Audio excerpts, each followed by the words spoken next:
Coming up on Mountain News this morning, we see a spike in COVID cases here in our region, causing some counties to return to the red zone. And we have some tips on how you can save some money as you try to keep cool as high temperatures make their way into the mountains. Dedicated to eastern and southern Kentucky, this is WYMT Mountain News this morning. Good morning. It's Tuesday. I'm Dakota Makris. Thank you for waking up with us. And well, if you've already walked outside this morning, you know those high temperatures are here.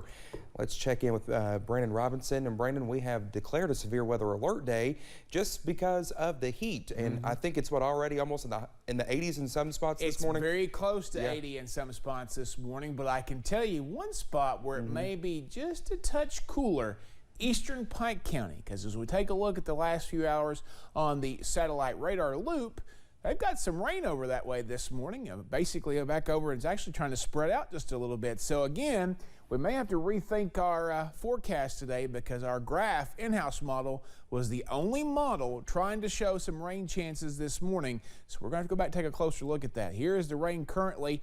Basically, they are going through Pikeville into parts of Floyd County this morning, over into Buchanan and Dickinson counties in southwest Virginia. And that box you see out there, basically in, I believe that's in southwest Virginia, going into North Carolina there, Ashe, Grayson, Smith, and Wythe counties over there under a severe thunderstorm warning. So again, some of those storms packing a punch out there. That goes till 5:45 this morning out of our area, but it is 80 in Monticello this morning, close to it. Jackson, Irvin, London, Hazard basically, but you see the cooler temperatures. Prestonsburg's at 71, Pikeville's at 71, Wayne and Logan, where the rain's already been through there, 68 and 66 respectively.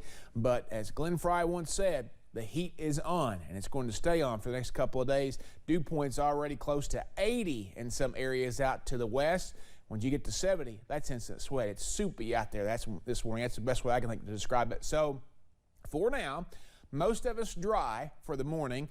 Think we'll stay that way for a little bit, but we're going to keep an eye on things, keep you posted. 77 by 8 o'clock, so it's going to be a warm start to the day. Again, breaking records this afternoon as we close in on 96 degrees a little bit later today with that heat advisory kicking in later on. Dakota? All right, Brendan, thank you. Well, surrounding counties are back in the red zone as COVID-19 numbers climb. Lawrence, Pike, Wolf, Perry, and other counties are seeing an increase in COVID cases due to vaccine immunity becoming weaker. Increases in cases often cause hospital admissions to spike, but health officials say that as of right now, hospital capacity is not at an alarming rate. The map that's out now that shows us in the red status, we should all pay attention to that because that helps us to realize how should we modify our behaviors to stay as healthy as we can be. Health leaders encourage the public to stay up to date on all vaccines and boosters, saying this is the most effective way to combat the virus.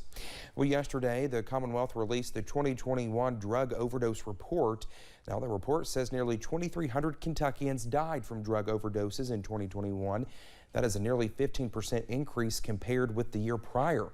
More than 107,000 overdose deaths were reported in the United States between December 2020 to December 2021.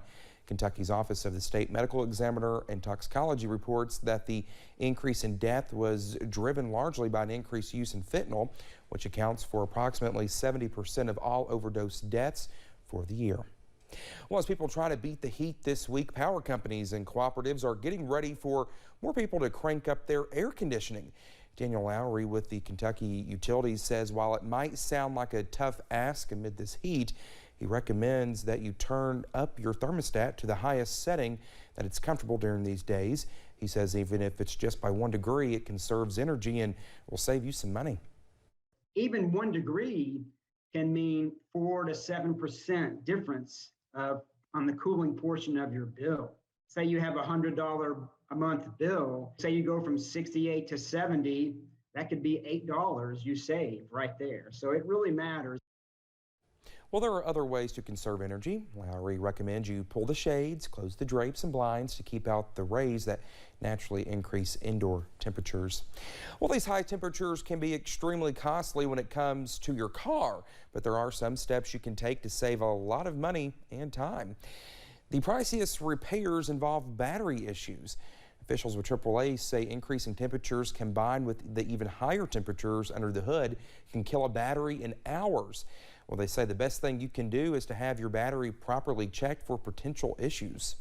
It's a buildup of kind of a blue substance or a green substance. That's actually corrosion from the battery, and it would be a really good idea to get that cleaned off.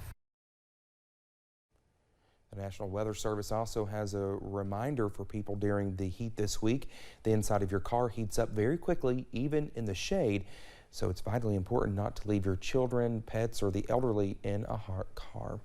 And the Kentucky Labor Cabinet is reminding employers that they have the responsibility to protect employees working in hot conditions. Kentucky Labor Cabinet Secretary Jamie Link is urging employers to establish a heat illness prevention plan, closely monitor workers in hot indoor and outdoor environments, and learn how to recognize and treat various heat-related illnesses.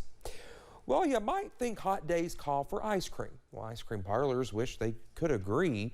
Despite temperatures in the 90s, ice cream shops do not see as much business as opposed to more moderate days. Owner of Sweeties in Corbin, Jim Brusso, says most people don't want their ice cream to melt so fast. We do more business in 60 to 70 degree weather. When it gets to 85, 90, and 100, we are actually dead.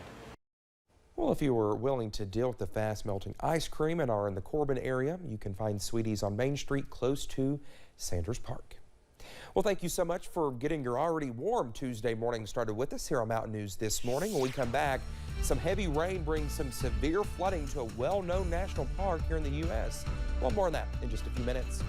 Want to hear a fun fact? We are still 7 days from the summer solstice, and some of the hottest days we have seen so far this year are still on the way this week. I'll tell you how high the mercury could climb in about 3 minutes.